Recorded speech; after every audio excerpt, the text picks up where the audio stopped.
Lafaz yang digunakan untuk makna asal dalam pengertian adat, maka terkeluarlah daripadanya hakikat dari segi bahasa dan juga syarak yang dikendaki dari segi adat ataupun huruf. Dari segi kebiasaannya begitu, adatnya begitu.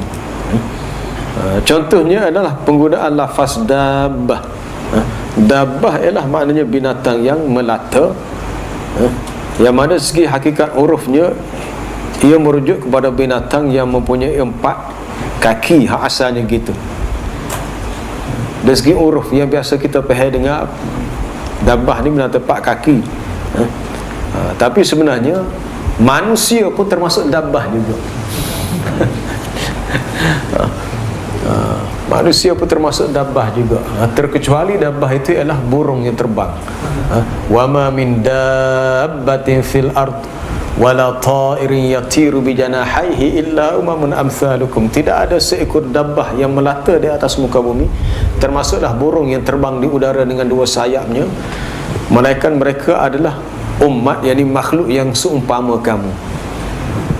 Termasuklah manusia dabbah. Inna syarrad dawabi indallahi summul bukmul ladzina la ya'qilun. Sesungguhnya seburuk-buruk dabbah ialah orang-orang yang pekak, lagi bisu, dan mereka tidak berakal. Merujuk kepada orang kafir yang tidak beriman.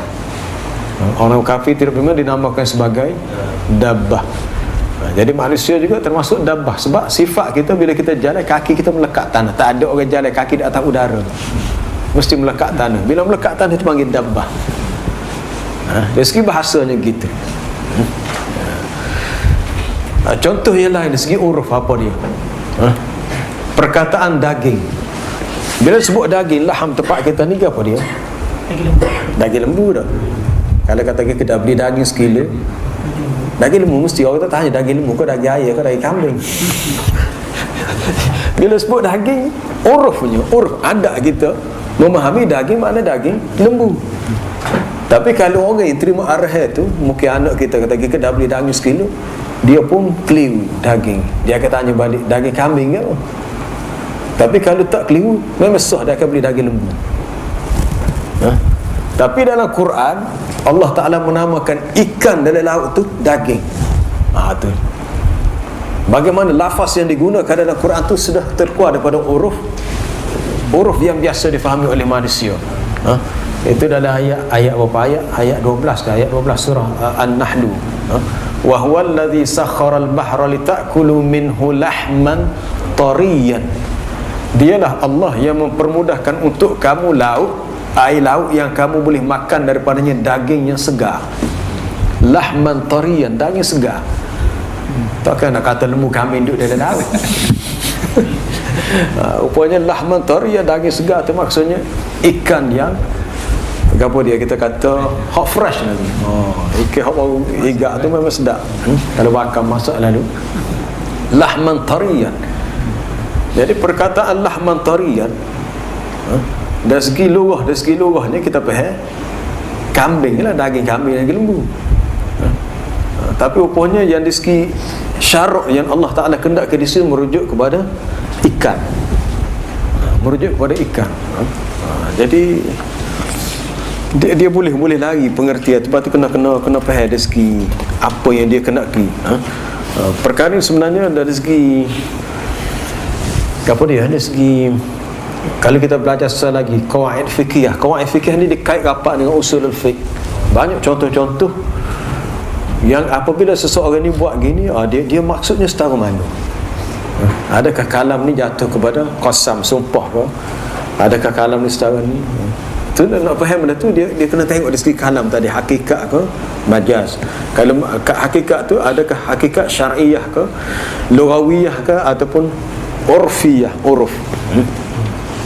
Baik, akhir sekali tujuan mengambil ketiga bahagian ini adalah agar kita memahami lafaz-lafaz yang diutarakan mengikut apa yang dikenaki oleh asal penggunaannya.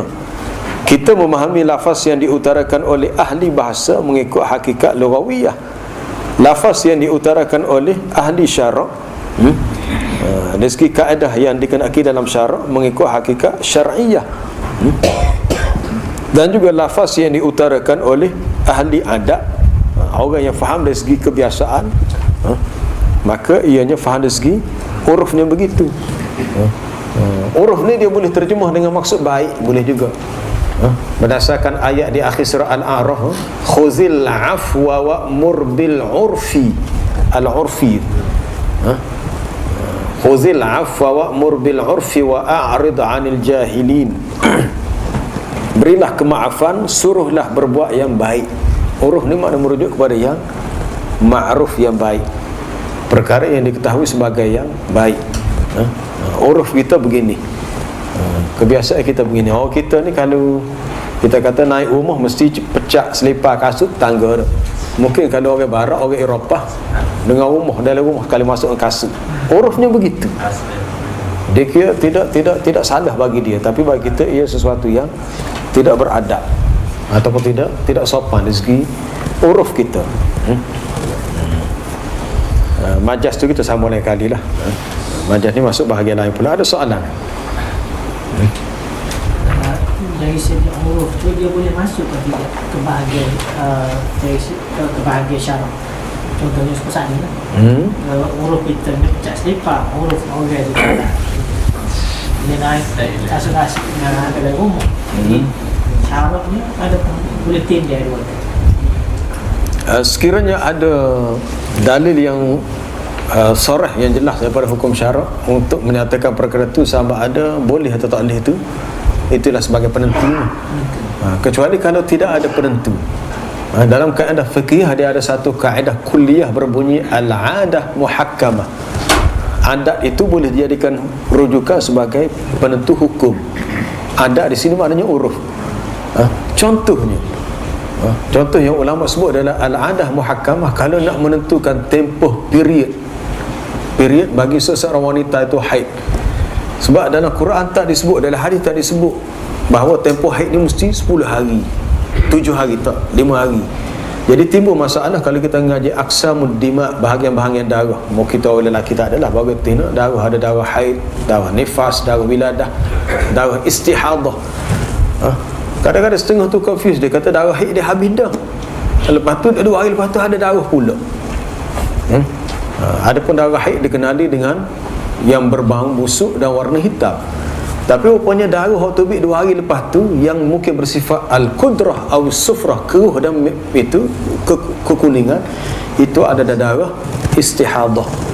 Mungkin ada setengah orang tina dia tak mengaji masalah darah, walaupun darah tu ada kaitan dengan diri dia. Dia kata tak boleh sembahyang pula dah. Suami dia kata baru habis ke haid, tahu terbit pula. Tapi sebenarnya itu darah istihadah. Darah istihadah dia cuma basuh, boleh pakai lah apa-apa sekarang ni banyak tualat pakai buah ke apa, tapi dia kena solat. Tapi hak tak reti, tak faham, dia kata darah terbit pula tak boleh sembahyang, apa kena cuti pula. Dia kata ABC, Allah bagi cuti. Tidak XYZ dah, ABC, Allah bagi cuti. Sedangkan cuti tu dah berakhir dah. Darah hak keluar ni darah istihadah. Jadi macam mana ulama nak menentukan sesuatu tepat ni? Dia punya haid dia ni 5 hari berdasarkan uruf. Tadi uruf, dia panggil al-adah muhakkamah.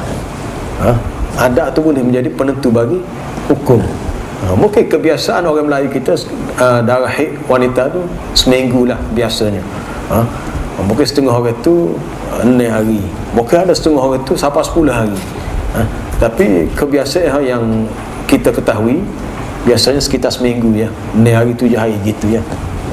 Apa tempoh ni mungkin, tapi orang tempat lain pula. Sebab tu kaedah-kaedah untuk soalan tadi kita melihat Al-Imam Syafi'i masa dia berada di Baghdad, dia terkenal dengan pendapat yang disebut dalam qaul qadim, pendapat lamanya. Kemudian bila dia berhijrah ke Mesir dan uruf yang ada di Mesir tak selama yang ada di Baghdad, maka dia punya pendapat ada dalam masalah fiqh, fatwa-fatwa dia berubah kepada apa yang disebut qaul jadid, pendapat yang baru. Apa berubah? Apa yang mengubahnya? Sedangkan dia menggunakan Quran yang sama, hadis yang sama. Uruf yang mengubah. Uruf yang mengubah menyebabkan hukum berubah. Sebab ada sesuatu hukum yang tak dinyatakan secara jelas ketetapannya, macam penentuan tempoh haid tadi, itu contoh.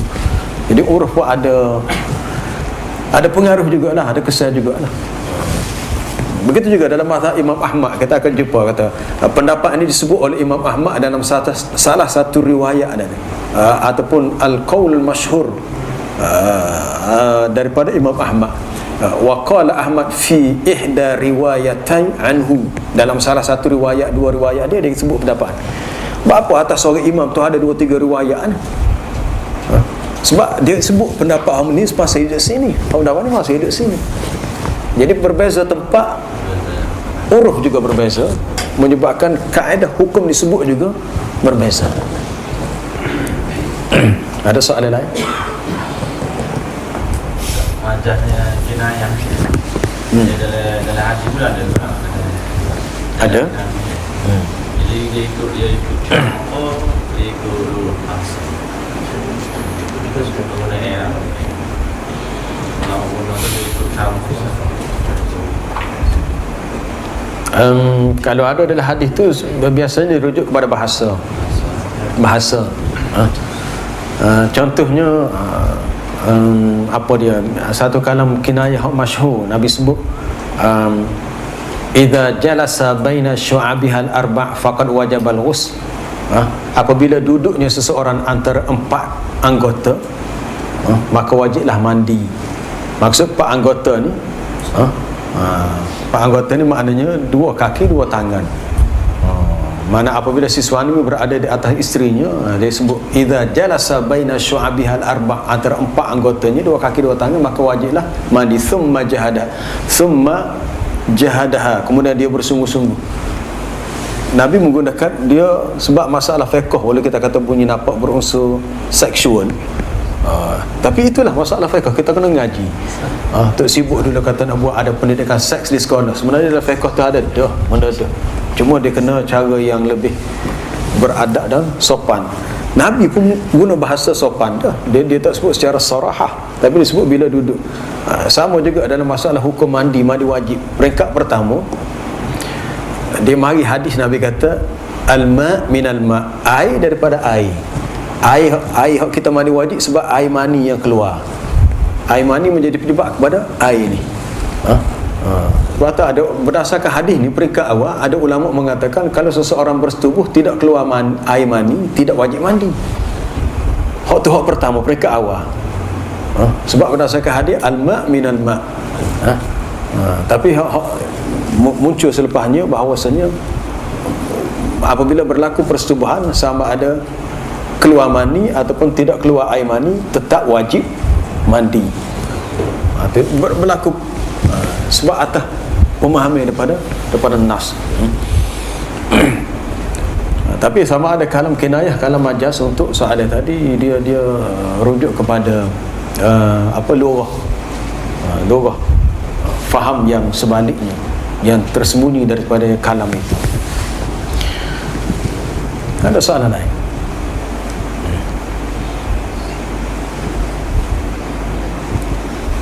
Jadi kesimpulan kita malam ni, kalam khabari, kalam insya'i.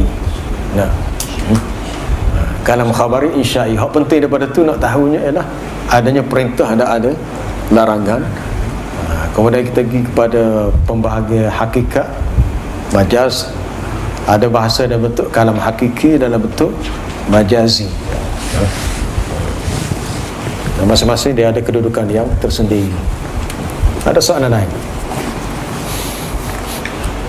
Dalam bahasa Melayu ada memajah, dalam bahasa Arab kinayah. Kinayah itu kiasan, kalau majaz ni kata simbolik. Simbolik. Bahasa Melayu kata simbolik.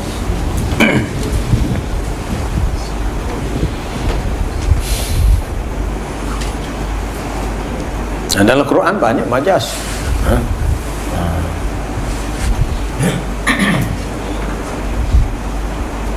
Wa ma anzalallahu minas sama'i mir rizqin fa ahya bihil ard. Apa yang Allah Ta'ala turunkan daripada langit yang berupa rezeki. Rezeki daripada langit, bukannya turun makanan daripada langit, bukan turun duit stokor. Turunnya air hujan yang menjadi penyebab kepada manusia dapat rezeki. Itu dipanggil Majas mursal alaqatuhu, alaqahnya ialah musababiyah. Air hujan itu menjadi sebab kepada manusia dapat rezeki. Sebab air hujan itulah menyebabkan manusia dapat bercucuk tanam, boleh nanam, boleh minum kepada binatang ternakan. Tapi ayat tersebut Allah Ta'ala menurunkan daripada langit rezeki, bukan rezeki secara direct, tak. Menurunkan air hujan yang menjadi penyebab kepada kamu mendapat rezeki. Itu majas saja. Simbolik. Simbolik.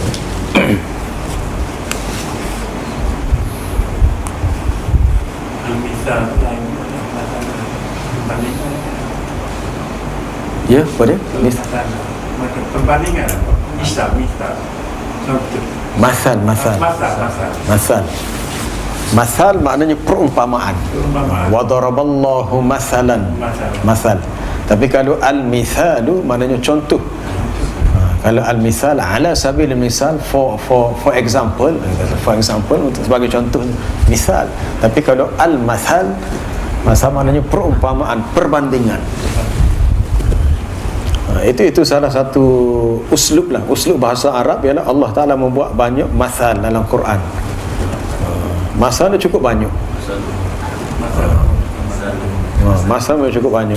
Perumpamaan orang yang menafkahkan hartanya pada jalan Allah seperti sebiji benih yang tumbuh padanya 7 cabang. Pada setiap cabang ada 100. Maknanya 700 lah. Atas sedekah tadi kita dapat 700. Kalau 2, 1400. Kalau 3, kira sendiri. Kau banyak kena ambil kalkulator. InsyaAllah kita putih setakat ni lah 10.20 dah. Wallahu a'lam. Subhanakallah bihamdika asyhadu an la ilaha illa anta astaghfiruka wa atubu ilaik.